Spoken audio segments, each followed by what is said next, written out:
Hi, welcome to session 604. Today we'll talk about NetDevOps, applying lessons of DevOps to networking. My name is Kunal. I'm a solution architect with AWS. Now, you are here because you manage or deploy networks in your organizations. And if you're like the customers that I talk to every day, you've got challenges with how you deploy and manage these networks in scalable and secure manner. So today, I'm going to share with you lessons that we can take from DevOps world and apply them to network management practices. When you leave this session, you're going to be armed with 4 strategies in which you can apply DevOps practices to network deployments. Let's take a look at our agenda for today. This is level 300 session. I'll be diving deeper with VPCs, route tables, and transit gateways. We will start this session by meeting Kathy, a network engineer, and see some of the challenges she has in deploying network infrastructure at her organization. In next 30 minutes, we will address her challenges step by step. Finally, I will recap and share references for various solutions and AWS services that we discussed throughout. Let's meet Kathy. Let me introduce you to Kathy. Kathy has recently joined a managed service provider organization as a lead network engineer. They manage cloud infrastructure for customers. The business is growing. Customers are adopting cloud-first approach and deploying new workloads. But in her review of existing practices, she found few challenges.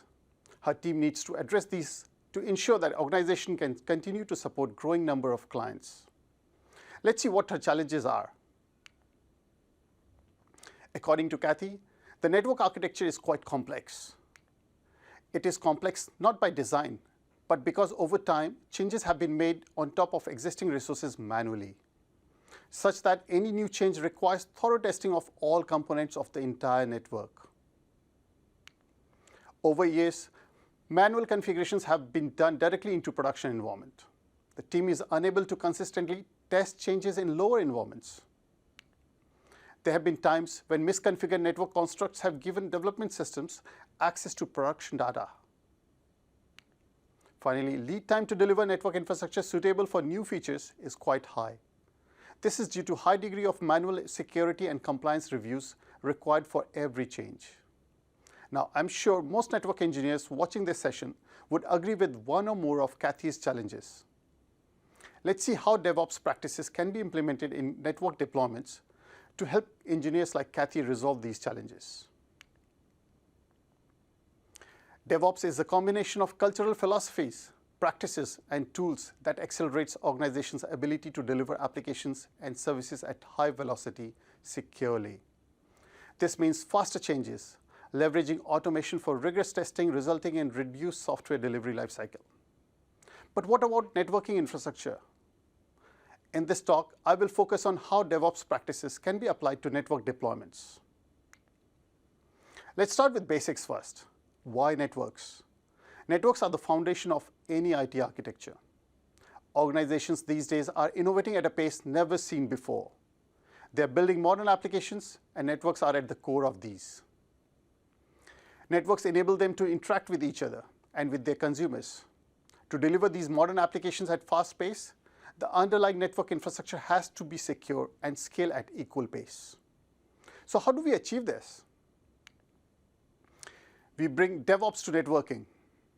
In NetDevOps, we orchestrate and automate network deployments to reduce delivery lifecycle of networks, which means fast network changes through rigorous network testing, security testing. Now let's see how Kathy can address her challenges using NetDevOps. Let's start with Kathy's first challenge. Over time, as customers have deployed new workloads, they have built up complex and tightly integrated network infrastructure. And this can be attributed to the fact that in such fast-paced environment, network designs is always expected to exist and work. In Kathy's environment, this has resulted in large monolithic network architecture, making it difficult to manage. Every change requires all unrelated aspects to be tested thoroughly. So what is a monolithic architecture? A monolithic architecture is a singular large network. To make change to this sort of architecture requires updating the entire stack and deploying an updated version. They're very sensitive to changes as impact area is huge. As the time to build these are high, the pace of innovation is significantly slow. So what do we do? A simple approach is to breaking down monoliths into modular architecture. But do network monoliths really exist? The answer is yes. If modularization is not adopted in early stages, over time, organizations build complex network architecture. Let me give you a few examples of network monoliths in Kathy's environment. Kathy's team have configured default transit gateway route table such that it has routes to multiple VPCs. This creates big monolith route table. Any route table changes in this impacts all VPCs. So how do we make this modular? In order to build modular architecture, a common approach is to deploy applications in separate VPCs and attach them to separate transit gateway route tables, so they are isolated from each other. In this example, we have attached each environment to their respective route tables. Changes made to a VPC or its transit gateway route table will not impact other VPCs. This approach to isolate VPCs is modular, scalable. Let's look at another example. Kathy's team manage many applications for their customers. Each of these applications are deployed across multiple environments, such as dev, test, and production. Deploying all these applications in single VPC is a perfect example of monolith design. So how do we break this? One of the approaches to break down this monolith design would be to create VPCs for each application environment. Let's have a look at another approach to modularize this. A good practice is to have teams operate independently with complete ownership within organization guardrails. Here we have a model architecture for all enterprises. Apps deployed across various VPCs. Each team is responsible for their network configuration of the VPC instead of single team. Core networking components like Transit Gateway and Direct Connect are owned by network team. Application VPCs are owned by application teams. Shared services VPCs are owned by shared services team. And security team looks after central inspection and central security VPCs. Now, don't get me wrong. A single VPC or single transit gateway route table is a good starting point. But modular architecture makes it much better. Now, let's review Kathy's challenges. Over time, they had built large network, which is tightly integrated and was becoming very difficult to manage. With modular network architecture, we have been able to break this network complexity into manageable and autonomous parts, hence reducing complexity. Kathy's team is now able to better visualize and manage the environment and have control on what components need to be changed and traffic flows to be tested. Even with modular architecture, the team can continue to make manual changes, which can cause drift from the desired configuration, and exactly what Kathy's next challenge is. Network changes are slow, manual, and not consistent. Kathy's team is often fighting fires through weekends and late hours post new feature deployments. They rely on runbooks to implement changes manually in production, which are prone to errors. Let's see what DevOps practice Kathy can adopt to overcome this challenge. In this section, we will discuss how infrastructure as code can be used to build secure networks and avoid network configuration drifts. You may be able to relate to this. Teams often find it easy to follow ClickOps or CLI scripts to make network configuration changes. In order to scale your networks, you need to treat your network configuration as code. Let's see why. Treating network configuration as code simplifies the way you create and manage your network resources. Provisioning of network resources can be repeated consistently with predictable behaviors. And you can easily manage version of network configurations. Let's see what AWS services you can use to write network configurations as code. AWS CloudFormation is a service that allows you to define and deploy network configurations as code. You can write the specification in JSON or YAML formats. Here is an example of template, which when deployed, it creates a VPC and an internet gateway. It attaches the internet gateway to VPC.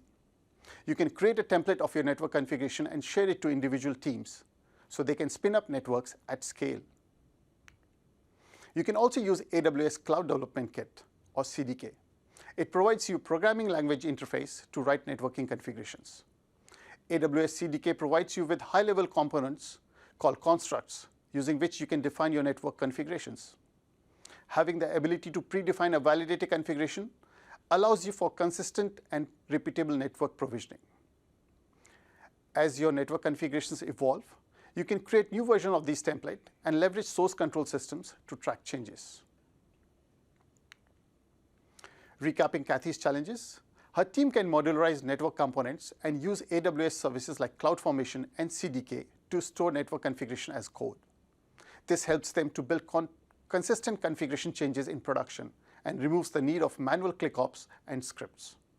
A big value that infrastructure as code brings is auditability. Now, infrastructure as code in itself isn't sufficient. Without adequate testing and automation, you could still end up deploying configurations that are misconfigured, that can misconfigure networks. Similar to Kathy's next challenge. Kathy mentioned they had incident where access to production servers was configured accidentally from development environment, leading to personally identifiable data being accessible across non-product environments. Unless network configuration code is tested, there is a chance that they could still have misconfigured network access deployed. Now, we will discuss another strategy from DevOps that Kathy's team can adopt to avoid configuration issues. Automation can unlock innovation at scale, reduces chances of error, and speeds up network deployment. In this section, we'll cover continuous integration, continuous delivery and deployment, what can be tested, and how. Let's start with continuous delivery and deployment. Infrastructure as code makes it easy to define network resources. But how do we confidently deploy it to production? The code has to go through multiple testing and validations, which could be time-consuming. So to accelerate this, we leverage CI/CD, continuous integration and continuous deployments. CI/CD is widely used. The idea is really simple. Network configuration written as code is stored in a source control system. A pipeline is triggered when a new version is committed. It automates few stages like code validation, security checks, testing, etc. Network resources are deployed to lower environments, and if all goes well, it deploys changes to production. Let's talk about most important step of pipeline, which is automated testing. To test network configurations, there are two main areas to focus on. Testing the intent of code, also known as unit test, and integration test, which is all network resources working with each other as expected. Let's start with unit test. In unit test, you verify whether the code behaves as intended. You can automate the inspection of code to make sure it is secure and follows enterprise guardrails. Here are some examples of validations that you can perform on your network resources. If you are deploying firewall rules, you can check for overly permissive accesses, such as public SSH access. For new VPCs being deployed, you can check to ensure internet access via public subnet is disabled by default, and also VPC flow logs are enabled. You can also check to ensure that app owners are provisioning VPCs within allowed CIDR ranges. Additionally, you can check to ensure that production environment is not paired with lower environments. Let's take a look at some of the tools and frameworks you can leverage to conduct these validations. You can leverage multiple open source frameworks that let you build these validation tests. I have listed few here. CFNlint helps you to validate CloudFormation templates against AWS CloudFormation resource specification, making sure your resources align to valid values. CFNguard allows you to define custom policies and validate your templates against these policies. CFNag looks for patterns in CloudFormation templates that may indicate insecure infrastructure or IAM rules that are too permissive.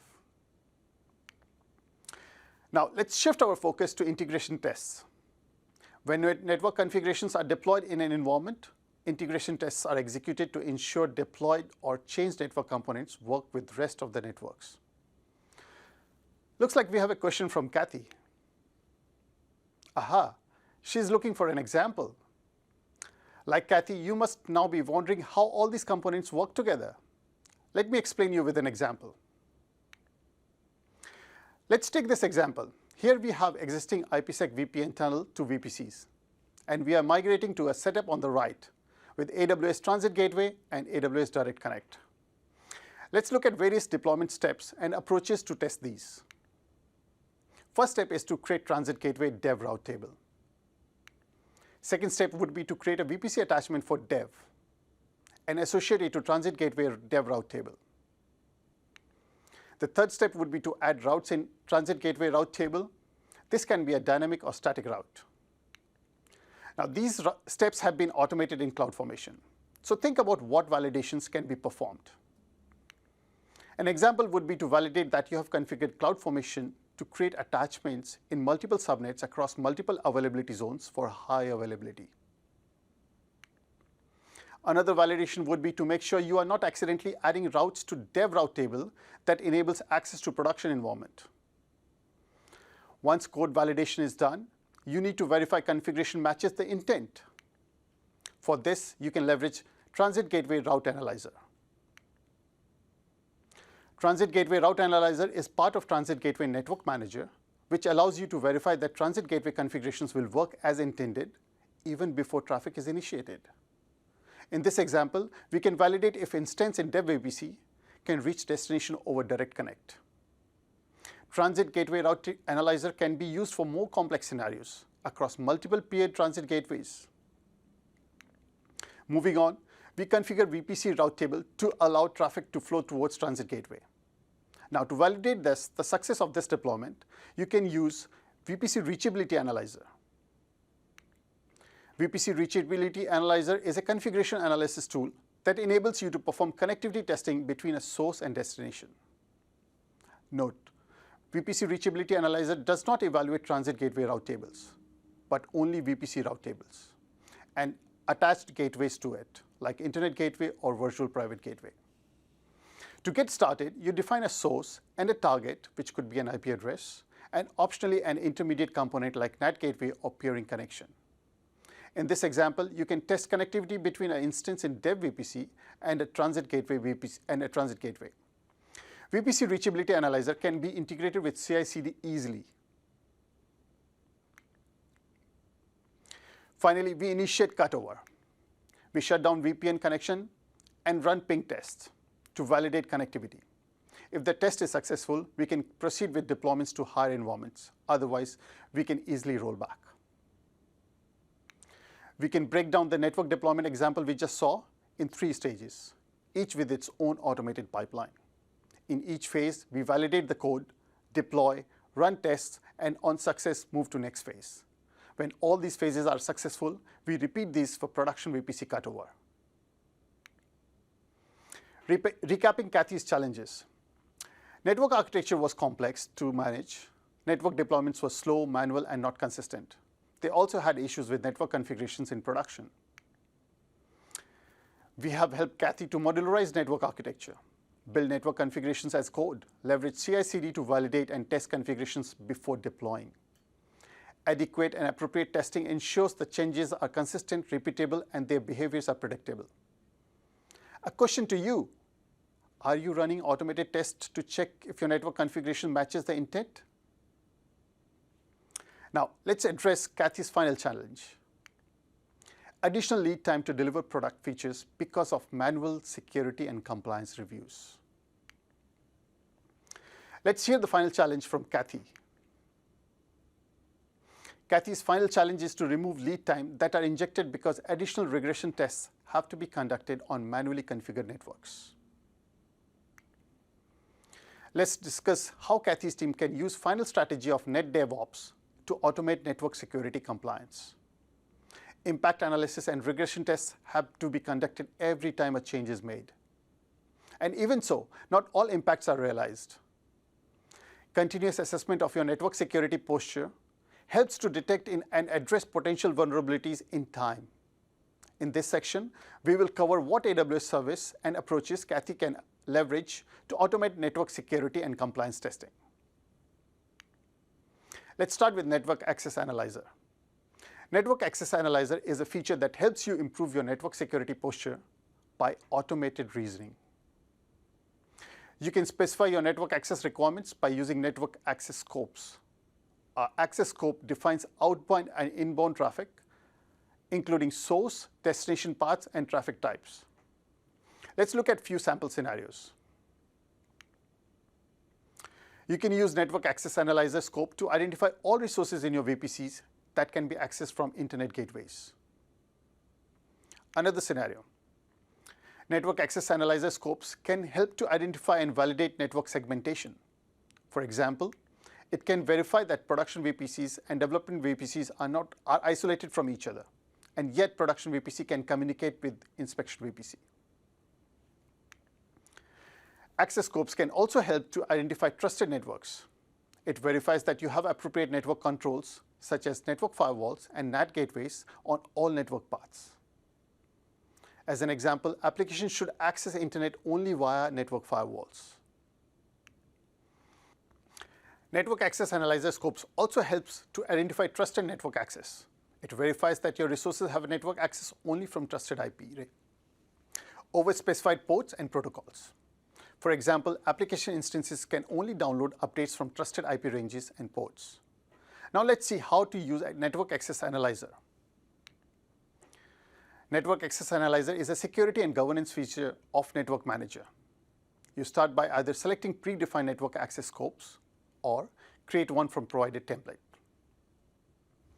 After you run your analysis, you can see the various network paths identified by network access scopes, as shown on the screen. So how do we integrate Network Access Analyzer in NetDevOps? Here is a solution that can help you automate compliance verification. Kathy's team is manually checking network design and configuration to address governance of their networks, which is causing delay in releasing new features. This solution directly addresses Kathy's concern around additional lead time. In this solution, we are integrating findings from Network Access Analyzer with AWS Security Hub. AWS Security Hub is a service that provides customers with a comprehensive view of their AWS security state. It helps them to measure their environment against security industry standards and best practices. Security Hub consumes and analyzes and aggregates security events produced by Network Access Analyzer. Through the session, we saw how Kathy can adopt NetDevOps to address all her challenges. Modularity in network architecture helps in scaling fast.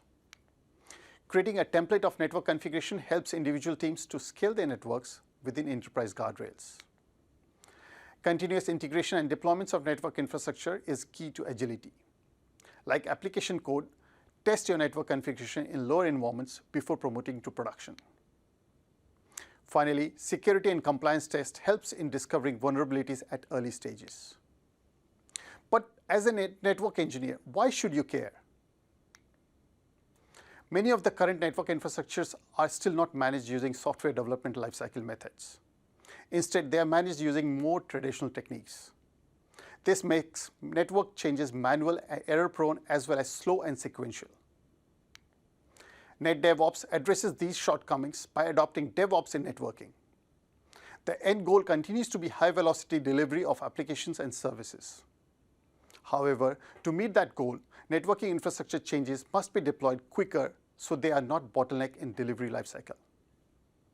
NetDevOps orchestrates and automates network changes to reduce network delivery lifecycle, treats the network as code, allows for version control, and reliably tests changes to make sure quality and stability. In this session, you learn what NetDevOps is and how DevOps practices can help automating network deployments. You also learn 4 strategies to deliver value at high velocity. Here are all the resources that can help you implement NetDevOps in your organization. But if there is one thing I would like you to take away from today's session, it would be to automate your network infrastructure deployments. I highly recommend you to use VPC Reachability Analyzer to automate connectivity assessment in your networks, to make sure that your configuration are built to the intent. The solution here shows how VPC Reachability Analyzer can be used as a core component of your network testing setup. You can scan this QR code to read more about the solution. If you like the solutions we discussed today, but are unsure on how to build skills in-house to implement these, visit AWS Skill Builder, our online center, and explore over 600 free digital courses, hands-on labs, and role-based games. Finally, thank you all for joining me today and being part of Kathy's journey to NetDevOps.